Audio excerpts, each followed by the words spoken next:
Pour les policiers, c'est sûr qu'il peut avoir un intérêt, il peut avoir le souhait d'obtenir de l'information sur les gens qui fréquentent les centres d'accès au matériel d'injection. Quand quelqu'un se fait piquer accidentellement, se fait mordre par une personne, une UDI ou peu importe la personne, c'est qu'on veut savoir si cette personne-là est contaminée ou est infectée.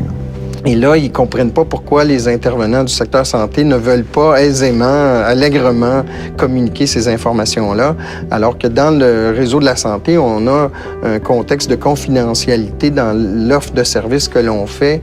Et il y a des balises qu'on ne peut pas franchir.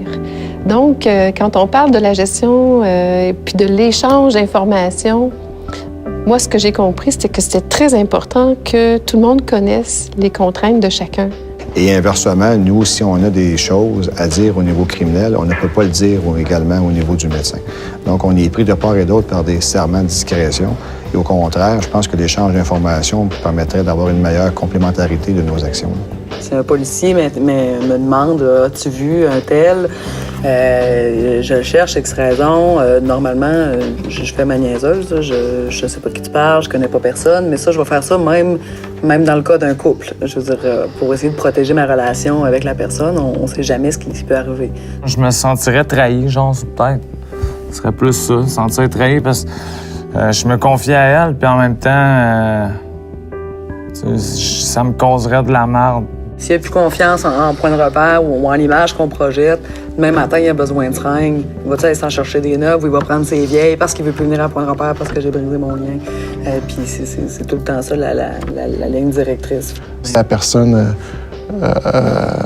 a tenu des propos où c'est qu'on peut croire très sérieusement que sa santé et sa vie est en danger, ou ce que cette personne-là menace quelqu'un d'autre puis que l'autre personne est en danger, on va insister. Puis des fois, il y a de l'incompréhension sur la règle d'application de la confidentialité. C'est au directeur général et à nous à voir, bon, OK, c'est un cas où oui, on va divulguer l'information.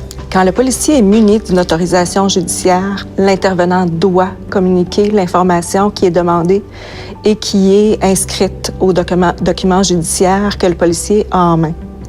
L'autre situation où il y a devoir de la part de l'intervenant, c'est lorsqu'il y a danger imminent pour une personne. L'assise légale de cette obligation-là tient de la Charte des droits et libertés du Québec, qui prévoit que toute personne doit porter secours à quelqu'un qui est en danger imminent.